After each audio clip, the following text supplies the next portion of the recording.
Class 6-এর নতুন কারিকুলামের শিক্ষার্থীবৃন্দ, তোমাদেরকে লার্নিং উইথ প্রিয়ার পক্ষ থেকে স্বাগত জানিয়ে শুরু করছি আমাদের আজকের আলোচনা। আজকে আলোচনা করব আমি তোমাদের লেসন 1.3 থেকে, এবং পেজ নং হচ্ছে 3। তো মূল আলোচনা যাওয়ার আগে আমি প্রথমে ইনস্ট্রাকশনটা একবার দেখিয়ে নিব। Read the following list of formal and informal expressions and discuss their meanings in groups. এখন দেখো, রিড মানে হচ্ছে পড়া, ফলোয়িং লিস্ট মানে হচ্ছে যে নিচে যেগুলি দেওয়া আছে সেগুলি of formal and informal expression মানে হচ্ছে অভিব্যক্তি, অ্যান্ড ডিসকাস এবং আলোচনা করো দেয়ার মিনিংস তাদের অর্থগুলো ইন গ্রুপস দলবদ্ধভাবে। অর্থাৎ নিচে যে ফর্মাল এবং ইনফর্মাল প্রকাশভঙ্গিগুলো আছে সেগুলো পড়ো এবং তোমার গ্রুপে সবার সাথে কী করো, এটার অর্থসমূহ নিয়ে তোমরা আলোচনা করো। এখন এখানে দেখো একটা লিস্ট দিয়ে দিয়েছে ফর্মাল এক্সপ্রেশন অ্যান্ড ইনফর্মাল এক্সপ্রেশনের, তাই না? এটাই তোমাদেরকে আলোচনা করতে বলেছে। তো এটা আলোচনা করতে যাওয়ার আগে আমার যেটা জানা দরকার সেটা হচ্ছে ফর্মাল এক্সপ্রেশন কী আর ইনফর্মাল এক্সপ্রেশন কী। ফর্মাল এক্সপ্রেশন মানে হচ্ছে সেই ধরনের প্রকাশভঙ্গি বা ওই ধরনের অভিব্যক্তি যেটা হচ্ছে আমরা সাধারণত আমাদের বয়োজ্যেষ্ঠ যারা, বয়সে একটু যারা বড় বা যারা শ্রদ্ধেয় আমাদের, তাদের সাথে বলে থাকি। যেমন ধরো আমার বাবা মা, আমার টিচার, অথবা আমার দাদা দাদু, নানা নানু, বা এই টাইপের যারা বড় আছেন আমাদের বয়সে, তাদের সাথে হচ্ছে আমরা এইভাবে কথা বলি। অর্থাৎ ফর্মাল মানে হচ্ছে খুব ভদ্রভাবে কথা বলা, খুব নম্রভাবে কথা বলা।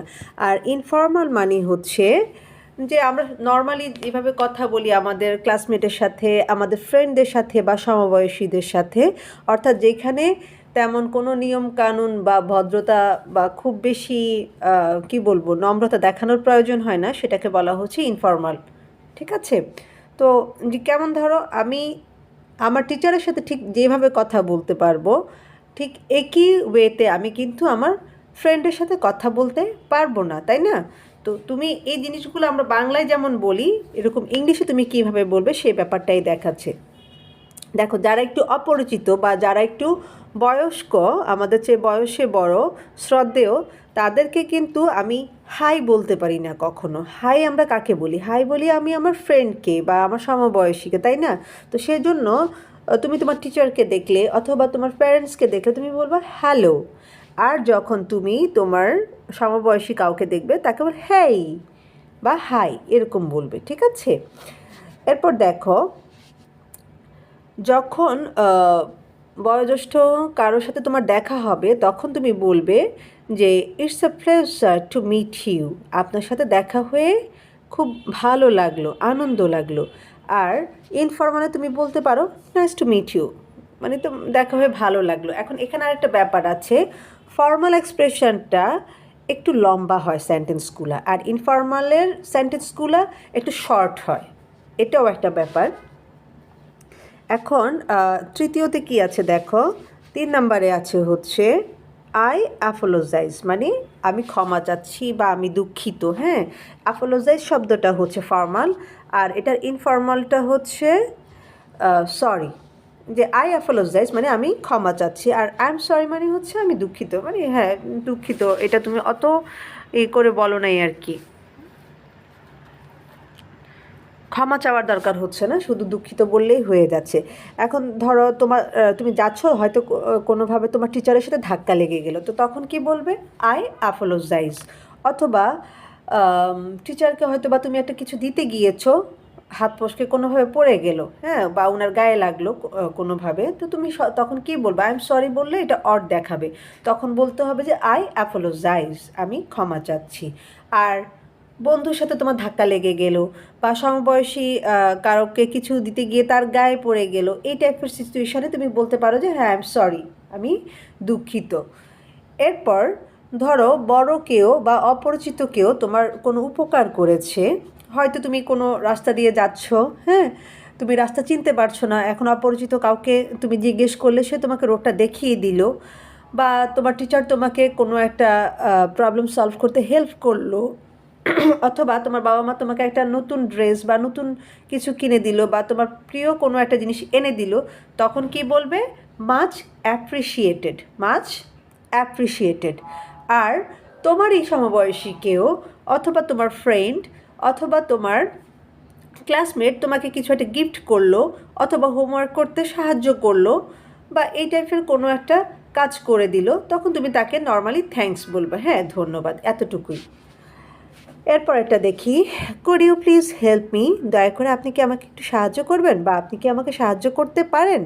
তো এটাও সেম, যে কুড, এই যে কুড, উড এবং মে দিয়ে যদি এই ধরনের কোনো বাক্য শুরু হয় তাহলে বুঝে নিবে যে সেটা হচ্ছে ফর্মাল।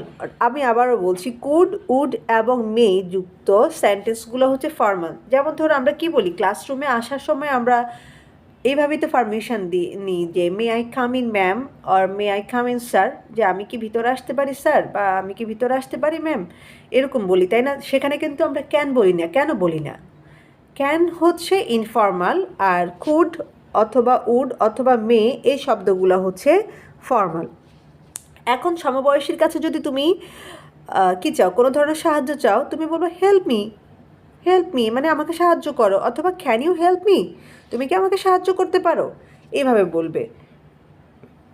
এখন আবার দেখো ফর্মাল ওয়েতে তুমি কিভাবে বলবে, হাউ আর ইউ ডুইং, মানে আপনি কেমন আছেন, আপনি কেমন আছেন। এখন বন্ধুকে তুমি কি জিজ্ঞেস করবা, হোয়াটস গোয়িং অন, মানে কী অবস্থা, হোয়াটস আপ, কী অবস্থা, বা কেমন চলছে দিনকাল, বা কেমন আছো, এরকম। তো এখন তুমি কিন্তু তোমার টিচারকে দেখলে বলবে না হাই টিচার হোয়াটস আপ, এটা কিন্তু হবে না। তুমি টিচারকে কি বলতে হবে, হ্যালো টিচার বা hello sir how are you doing, এইভাবে বলতে হবে। আর এটা যদি তুমি তোমার ফ্রেন্ডকে জিজ্ঞেস করো তাহলে বলবে কি হাই হোয়াটস আপ, অথবা হাই বা হেই হোয়াটস গোয়িং অন, এইভাবে বলতে পারো। এরপর দেখো কি লিখেছে, do you want to share, হ্যাঁ do you want to share মানে আপনি কি শেয়ার করতে চান। আর সমবয়সীকে বা ইনফর্মাল ওয়েতে তুমি কীভাবে বলবো, ওয়ান্ট টু শেয়ার, শেয়ার করবা, শেয়ার করবা। ধরো কেউ টিফিন এনেছে, হ্যাঁ, বা কারো কাছে দুটো কলম আছে, তোমার কাছে কলম নেই, তুমি তার একটা কলম তার কাছে চাচ্ছ, যে বলছো যে আমার সাথে তোমার কলমটা শেয়ার করো, হ্যাঁ। অথবা আজকে তুমি টিফিন আনো নাই, টিফিনটা তুমি বন্ধুর থেকে খেতে চাচ্ছ, তখন বলতে পারো কি, হ্যাঁ ওয়ান্ট টু শেয়ার, মানে আমাকে একটু ভাগ দিবা, এরকম টাইপের, ঠিক আছে। এরপর দেখো লাস্ট ওয়ানে কি বলেছে, I am not able to attend, I am not able to attend মানে আমি আসতে পারবো না বা আমি ওখানে যোগ দিতে পারবো না, আমি যোগ দিতে অক্ষম। এরপরে দেখো এটার ইনফর্মাল ওয়ে হচ্ছে I can not make it, I can not make it. তো আশা করছি তোমাদের ফর্মাল এবং ইনফর্মাল ব্যাপারটা বুঝতে সুবিধা হয়েছে, যে কখন তুমি ফর্মাল ওয়েতে কথা বলবা বা কিভাবে কথা বলবা, অর্থাৎ কীভাবে তুমি তোমার টিচারের সাথে বয়োজ্যেষ্ঠদের সাথে কথা বলবে বা অপরিচিত কারোর সাথে কথা বলবে, আর কিভাবে তুমি হচ্ছে তোমার ফ্রেন্ডদের সাথে কথা বলবে, ঠিক আছে। এরপর দেখো 1.4-এ কী ইনস্ট্রাকশন দিয়েছে তোমাদেরকে, read and practise the following two conversation with your friends. নিচে কি আছে, যে দুটো কনভারসেশন দেওয়া আছে, কনভারসেশনের বাংলা হচ্ছে কথোপকথন, তো নিচে যে দুটো কথোপকথন দেওয়া আছে সেগুলো কি করো, পড়ো এবং বন্ধুদের সাথে অনুশীলন করো। এখন কি দেওয়া আছে নিচে একটু দেখি, আমরা একটা মেয়েকে আর একটা মহিলাকে দেখতে পাচ্ছি। সিচুয়েশান 1, হ্যাঁ সিচুয়েশান 1-এ কী লিখেছে দেখো তো, talking to an unknown elderly person. Elderly মানে হচ্ছে বয়োজ্যেষ্ঠ মানে যিনি বয়সে বড়, আর আননোন মানে হচ্ছে অপরিচিত, অর্থাৎ অপরিচিত একজন বয়োজ্যেষ্ঠ ব্যক্তির সাথে তুমি কিভাবে কথা বলবে সেটাই এখানে দেখিয়েছে।